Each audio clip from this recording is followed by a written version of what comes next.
And I think to myself, what a wonderful world. Ah, what a tune. Did you do anything wonderful yesterday afternoon?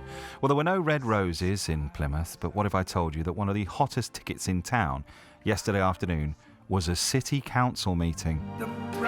I'm not messing about, it was. About trees. Yes, dozens packed into the public gallery to see councillors vote for a further pause to the felling of more than 100 mature trees on Armada Way. I know this is something that you've been contacting us about over the last few weeks, while BBC Radio Devon's political reporter Ewan Murrie was among the rabble and joins us now. Morning, Ewan. Morning, John. Yeah, I was lucky to get in, to be honest. I've never seen anything like it. People queuing up right around the block to get into a council meeting. I mean, normally I just show up shortly before these things begin, tend to be on my own or maybe with one other journalist if I'm lucky. But I had to go right to the back of the queue and pretty much almost didn't get in because I think they were letting in about 80 in total. I was about 20 to the back and there were only 5 more spaces. So I did have to ask some very kind people if they would let me jump ahead just so that I could bring you this report this morning. That is unprecedented, isn't it? I mean, that just shows you the level of feeling there is about these trees. Oh, I mean, not even just during the meeting, but before it as well. Lots turned up to make their voices heard. I think they were there for about an hour before it began. I wasn't there, but some councillors told me. So yeah, this is certainly one of the big issues that everybody's talking about in Plymouth. I don't know if you had a chance to see some of the pictures from those protests, but it was pretty lively, some of it. The fellow with the coffin, R.I.P. It's a mock-up of a coffin. It says R.I.P. on it, and then it's got silver birch and Norway maple and downy birch and horse chestnut, some of the varieties of trees. But if you look closely, there's actually a tree inside the coffin. So the reason why we know that is that there are branches popping out either side, like arms. Yeah. And then one of the other people who was with that, she was dressed as an undertaker as well. Others, though, sort of doing more conventional protests. So they had signs up and were making a lot of the arguments we've heard before about why they want these trees to be saved. I had a chat with a few of them. The council have declared a climate emergency, and yet they're planning to cut down over 120 trees. I mean, how hypocritical is that? It's just greenwashing. They put in what effectively are going to be saplings, and they're going to take ages to get to any sort of stature.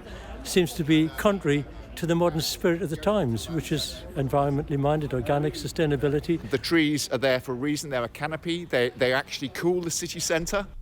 So what happened at the meeting then? So what happened was the campaigners handed in their petition to be debated. It had, I think, roughly 12,000 signatures on it now. The councillor in charge, Councillor Dreen, tried to discount how strong the strength of feeling is by saying that actually lots of those signatures were not from the Plymouth area. Some, he says, were duplicates as well. But even though he said all of that, he did agree to a public consultation. So that will take place sometime in February. Meanwhile, the felling of the trees will be paused. What's interesting around this consultation is this time they will look at the impact that cutting the trees down could have on nature and the environment. Worth just saying, though, that although there were lots of protesters there, councillors made the point throughout the meeting that there are real mixed views on this, and that there are people out there who do want to see this scheme go ahead in its current form. Remember, the reason why they want to cut them down is for a £13 million regeneration project for an area of Plymouth which a lot of people say is very run down. So you mentioned the queues to get in. You were lucky to scrape in right at the end, and it was full. What was the atmosphere like in there while all this was going on? Well, yeah, it was also a bit unprecedented, a bit of a pantomime atmosphere, actually. Lots of jeering coming from the public gallery. The Lord Mayor had to tell members of the public to pipe down quite a few times, and then she threatened them by saying, look, we'll have to stop and start proceedings. This meeting's going to go on all night if you do that. And sure enough, it did, actually. I think it finished after 8 o'clock. It started at 2. I think that for the councillors, when that was going on, on. When they were getting the booze themselves, you could see that some of them did look a bit discombobulated. But overall, I think they quite enjoyed the attention, the fact that people were so engaged with a local issue and with local politics. So it was a really interesting council meeting.